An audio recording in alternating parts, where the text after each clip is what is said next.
اهدنا الصراط المستقيم صراط الذين أنعمت عليهم غير المغضوب عليهم ولا الضالين۔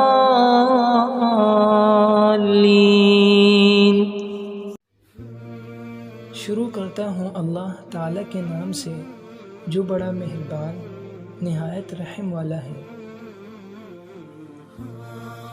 حدیث نبوی۔ ایک بار نبی کریم صلی اللہ علیہ وسلم لوگوں میں بیٹھے ہوئے ان سے باتیں کر رہے تھے۔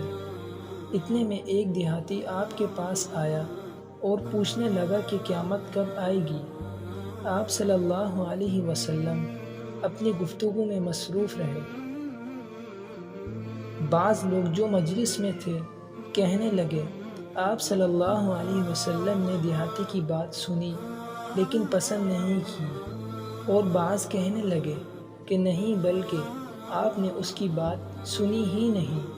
جب آپ صلی اللہ علیہ وسلم اپنی باتیں پوری کر چکے تو میں سمجھتا ہوں کہ آپ صلی اللہ علیہ وسلم نے یوں فرمایا، وہ قیامت کے بارے میں پوچھنے والا کہاں گیا؟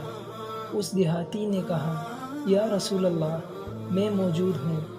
آپ صلی اللہ علیہ وسلم نے فرمایا کہ جب امانت میں ایمانداری دنیا سے اٹھ جائے تو قیامت قائم ہونے کا انتظار کر۔